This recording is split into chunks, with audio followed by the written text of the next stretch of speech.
Welcome to Module 6, Pressure Control During Well Intervention.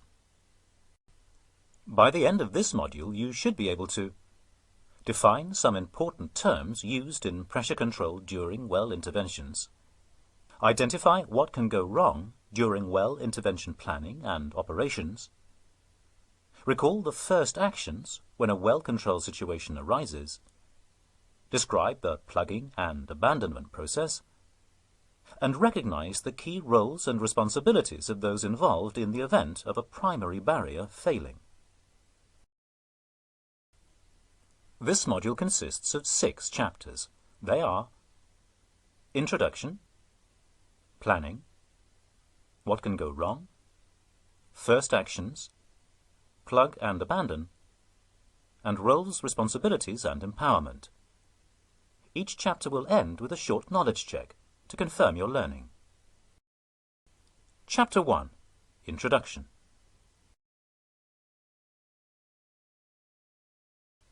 When it comes to well control, the main difference between drilling operations and well intervention operations is that during drilling our objective is to never have pressure at surface. Well intervention operations are conducted on wells where pressure is always present at surface. As well interventions are routinely conducted on live wells, occasionally these operations can lead to complacency. Measures should be taken to prevent complacency. After all, we are still working with hydrocarbons, and so an unsafe release is possible. There must always be a system of barriers in place to prevent the accidental release of hydrocarbons and consequently the potential loss of life, damage to the environment, and the reputation of our industry. In this chapter, we will define those barriers and the circumstances that they are used in. As with drilling operations, in well intervention operations the main objective of a well barrier is to prevent any accidental release of hydrocarbons from the well to the environment. There must be at least 2 barriers in place during well intervention operations. The first level of protection is called a primary barrier. The second level of protections is called a secondary barrier. The primary barrier's function is to prevent unintentional flow to the environment. The secondary barrier is to prevent unintentional flow if the primary barrier fails. Let's look at an analogy to assist your understanding of primary and secondary barriers. If you were to consider a castle during an invasion by hostile hordes, the moat around the castle could be referred to as the primary barrier. The water acts as the first line of defense to outside intruders and helps prevent an invasion of the castle. If the hordes did manage to get across the moat, then they would be faced with high castle walls and the portcullis or gates. These could be classed as the secondary barrier. As you can imagine, the primary and secondary barriers together would have presented quite a formidable defense against invasion. In well control, the 2 barriers form what is called the barrier envelope, and this is the line of defense we have in a well-controlled situation. Well barriers are different for the drilling, production and well intervention phases, but in all cases they are there to prevent any accidental release of hydrocarbons from the well to the environment. For example, during drilling operations, the primary barrier is the hydrostatic pressure of the column of drilling fluid and the secondary barrier is the blowout preventer stack. During the production phase, the primary barrier is the production tree and the associated valves, and the secondary barrier would be the downhole safety valve. In the case of well intervention and workovers, instead of the production tree and associated valves forming the barriers, the BOPs and related equipment that comes with the workover and well intervention package form the barriers. Let's have a closer look at some of the barriers that are used during well intervention operations. Let's start with the primary barriers that are needed during well intervention. During coiled tubing operations, this would be the stripper rubbers and the double flapper check valves at the tip of the tubing. The second flapper acts as a backup in case the first flapper doesn't seal.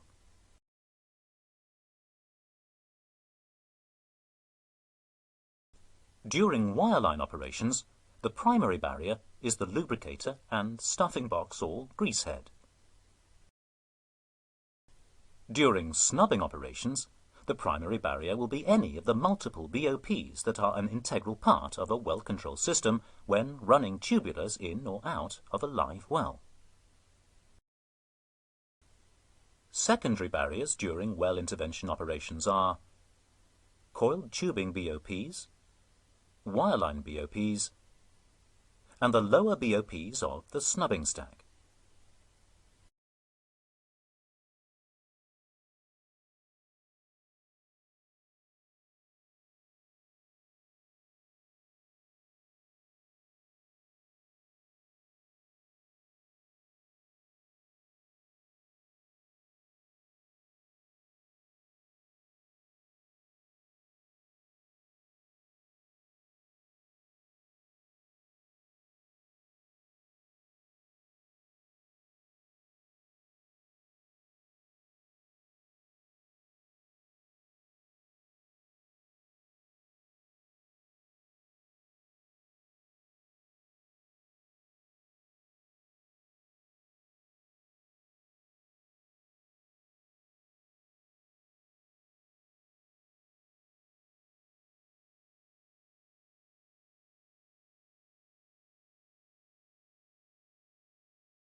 Chapter 2.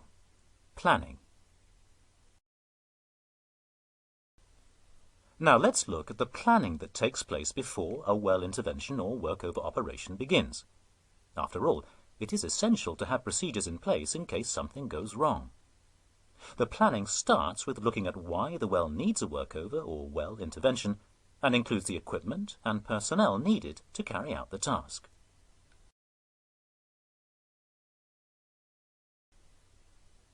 Prior to any well intervention or workover operation, there should be a formal handover. This handover must clearly identify the roles and responsibilities of all concerned. Planning considerations must also include how long has the completion been in place and what is the history of its service? For instance, has the well been producing sour gas? Is a well kill required before operations take place? Liaison and coordination with service companies and/or drilling and workover rig owners. What happens when things don't go according to plan? Is there a contingency plan if it goes badly wrong? Is there an emergency plan?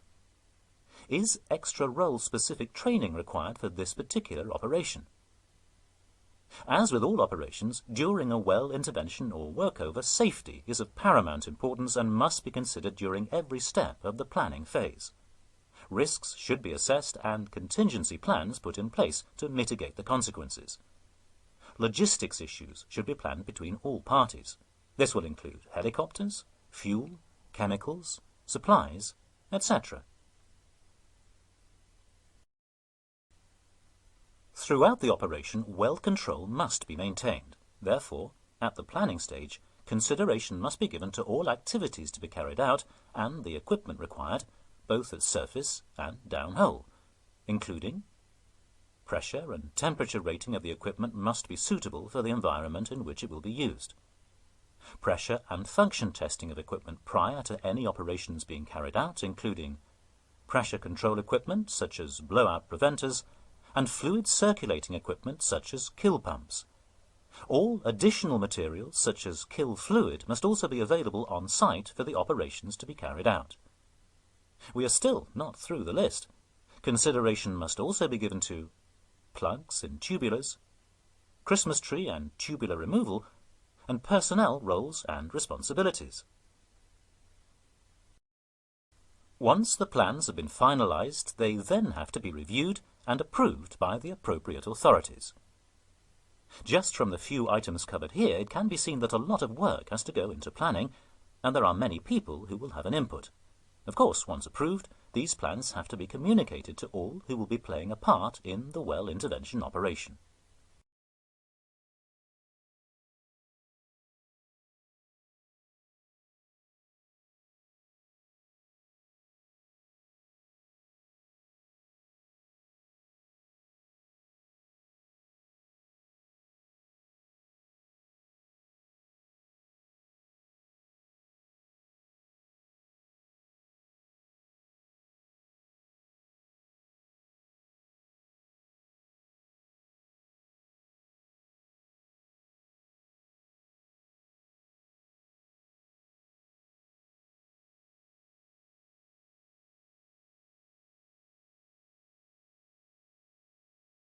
Chapter 3. What can go wrong?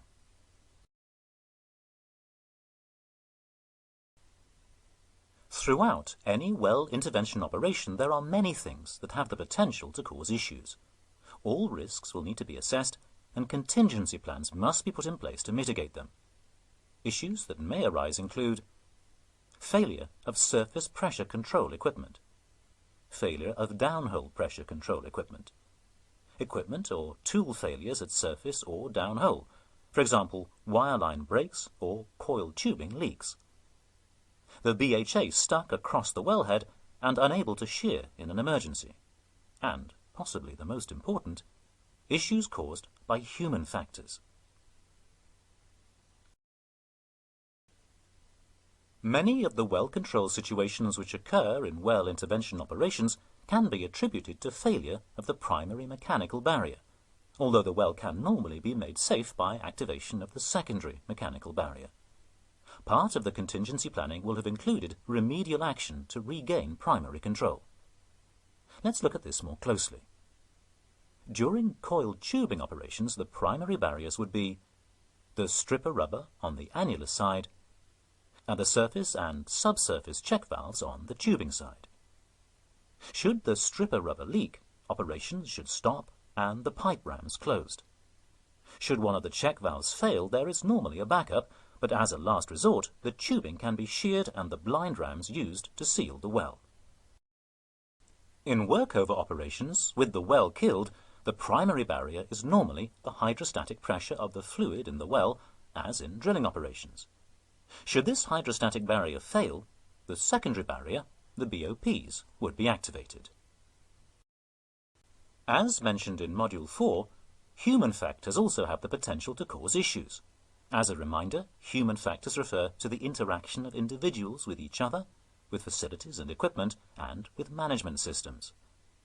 As with drilling operations, in well interventions and workovers, human factors play a critical role in ensuring that pressure control is maintained.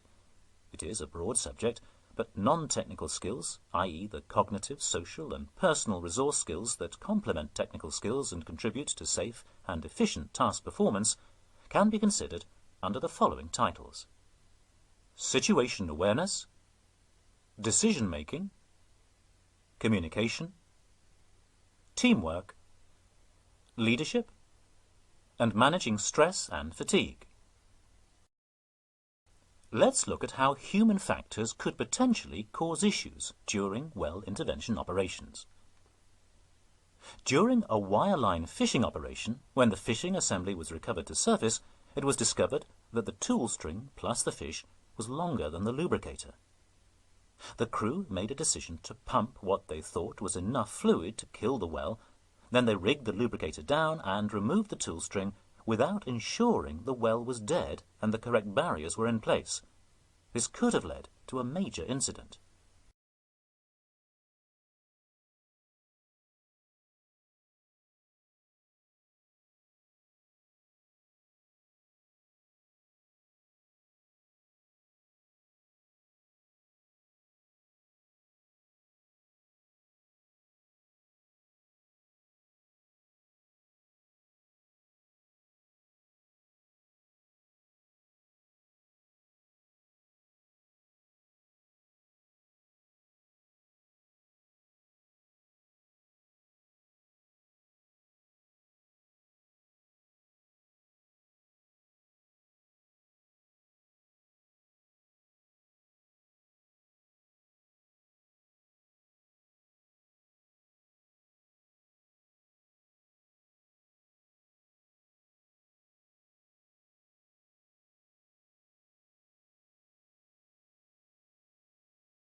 Chapter 4. First Actions.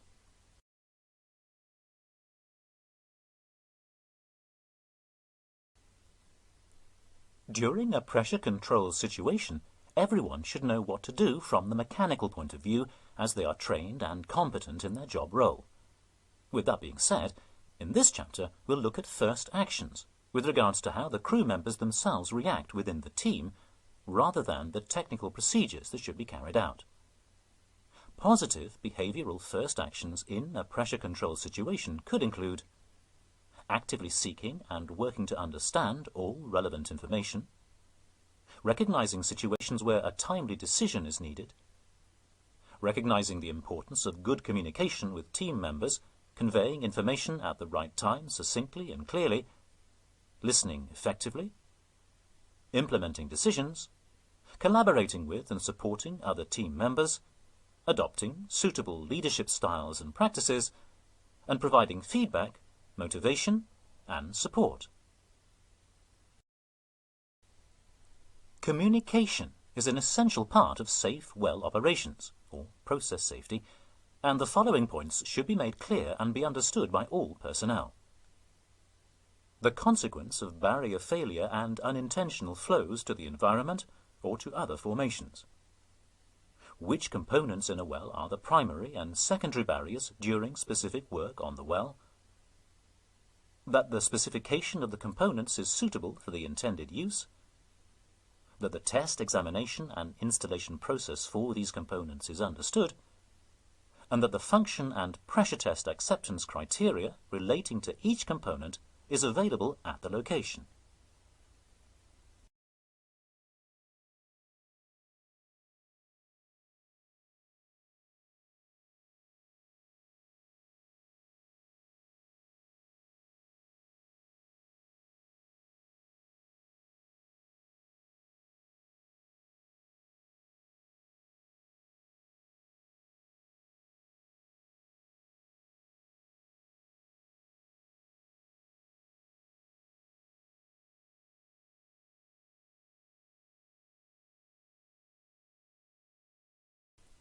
Chapter 5. Plug and Abandon.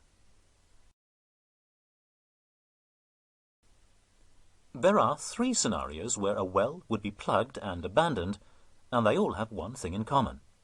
The cement plugs must comply with regulatory standards and specifications.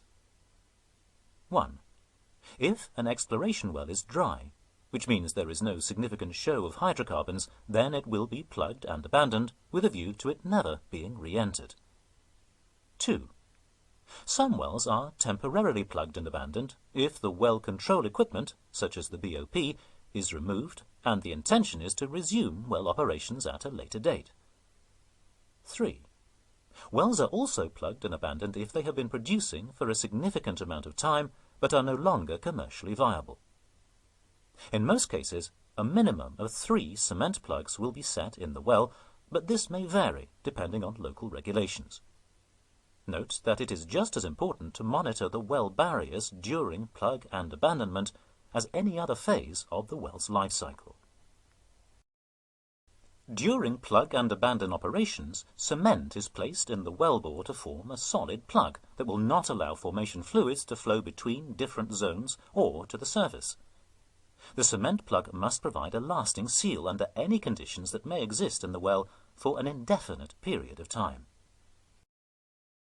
The slurry for cement plugs is made up of dry cement, water, and various additives to give a recipe that ensures that the plug does the job it is designed for. The recipe has to take into account the formations it will come into contact with, the pressure in the well, the temperature of the well, the depth of the well, and the volume of cement to be placed in the wellbore. So, how do we set the cement plug? 1. Firstly, the kill fluid is conditioned to ensure that the weight of the fluid is consistent throughout the well. 2. The correct volume of cement is pumped down the drill pipe. 3. Once the cement is inside the drill pipe, it is followed by kill fluid until there is an equal height of cement inside and outside. This is called a balanced plug. 4. The drill pipe is then pulled out slowly, leaving the cement plug in the correct place and at the correct height. In the cased hole section, a packer may be set to support the weight of the cement until it sets and further reinforce the barrier. These procedures will be carried out for all cement plugs. After sufficient time has been allowed for the cement plug to set, it must be pressure tested to check integrity and checked that it is set at the correct height. This is usually done by tagging the cement. measuring where the top of the cement is, probably using the same tubing that the cement was pumped through.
Chapter 6. Roles, Responsibilities and Empowerment.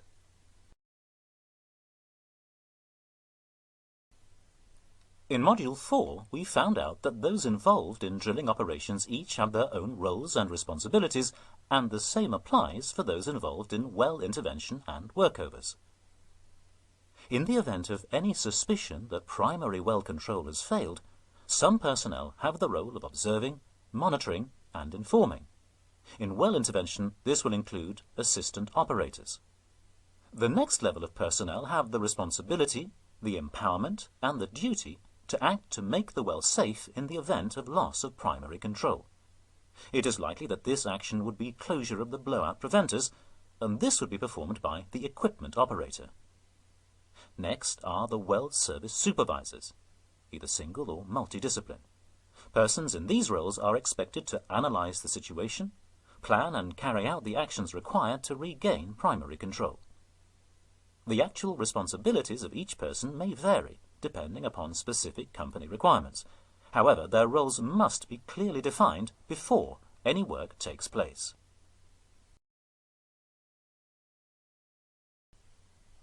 Well intervention is slightly different from drilling where empowerment is concerned. Of course, everybody should be working in an environment where the obligation to do the right thing is known, authorized, and expected. But some companies that supply well intervention services may be working on a different well site every day, and will therefore be working by a different set of rules and regulations on a regular basis. With this in mind, it is imperative that well intervention workers attend a site induction, and these personnel must be made aware of their obligations and be assured that there will be no recriminations for making what they believe to be the right call. This applies to the equipment supervisor through to the crane operator or truck driver that may be on site for only a few hours. Despite not being full-time workers on the well, intervention staff must take ownership during their operations, no matter how small, and be empowered to do the right thing at all times.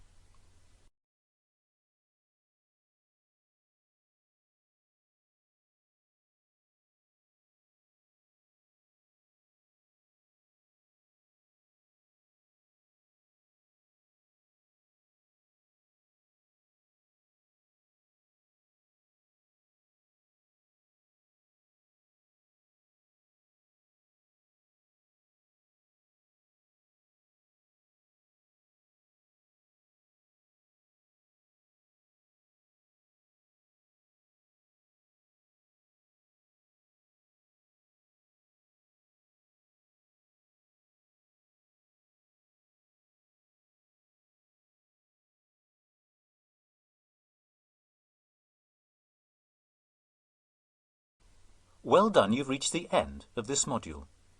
You should now be able to define some important terms used in pressure control during well interventions, identify what can go wrong during well intervention planning and operations, recall the first actions when a well control situation arises, describe the plugging and abandonment process, and recognize the key roles and responsibilities of those involved in the event of a primary barrier failing.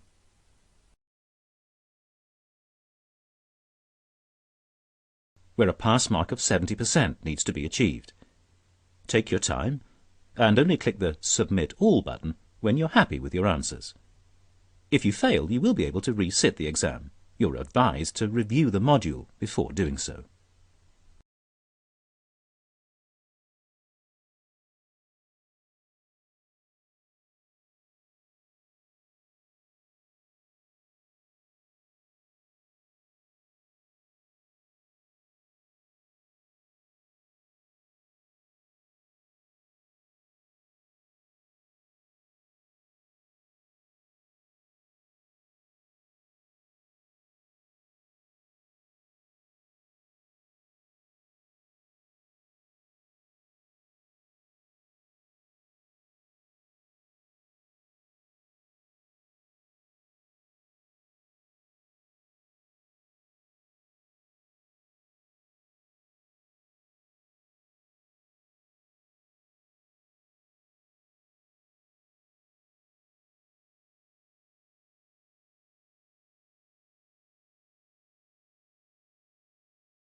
Thank you for completing this training module.